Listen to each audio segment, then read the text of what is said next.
Hi there, it's Claire from the Berry and Bobbin here. Thought I would do something a wee bit different from my blog this week, and I'm joining you from my workroom here to talk a wee bit about curtain weights.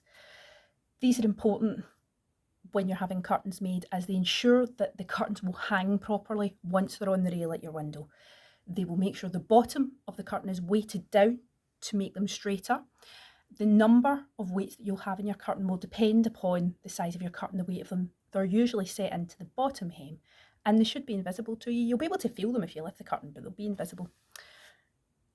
I want to talk about covering weights yourself and how you would go around that.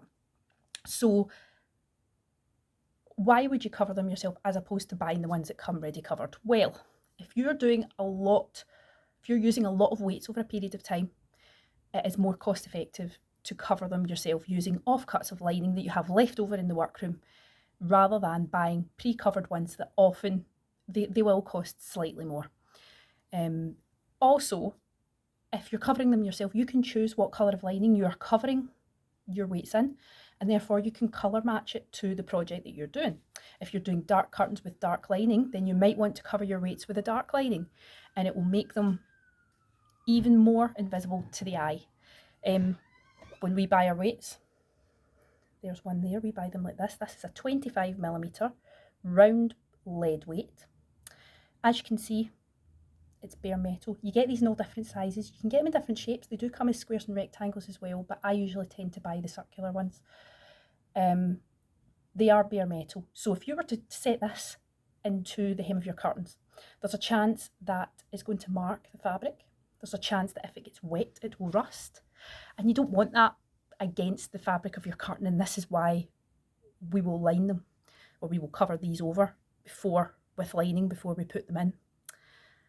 So because these are made of lead, it's worth remembering if you include them in your curtain, the curtains will then have to be dry cleaned in future. You can't get these wet, as they will rust and they will mark the curtain over time. So that's an important point to remember. Now let's talk about the process of actually how we would cover one of these.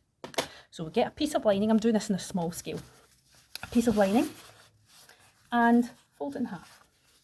And you'll see that you get your folded edge. With your folded edge, you will then sew columns into that folded edge. So you'll see here I've just sewn lines. These would continue normally right down your piece of lining, but just for ease of showing you, I've included short lines. So you'll have one line, you'll have a double line. This will be where two weights will meet, and you'll separate them up the middle and the other side. Now from there, you'll take your weight and you will feed it into the column all the way along, so that you have, can you see that? And then you can just about see the shape, one row of weights. Okay, once you have all your weights in, it's important to remember, give the weight plenty of room round about it with these lines. It does not have to be close up to them. You can give it plenty of fabric around about. Once you've put those weights in there, you would then sew a double line right across to encase them in there. So that will look a bit like this. So as you can see, hope you can see, I have two weights in there, and they are now completely encased between these lines.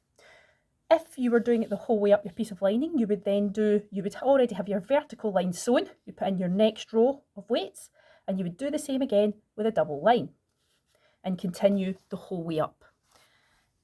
Once you have all of your weights encased, then to make it nice and neat, use a wee set of pinking shears and go around the edges and cut them all out. And you end up with all your weights covered. There's a wee bit of fabric, extra fabric, round about the size of the actual weight. And that's what you would use to attach. Now that's just a quick run through how you would cover your own weights for use in making curtains. If any of you have any questions, feel free to ask me, and I'll see you all again soon. Thanks very much.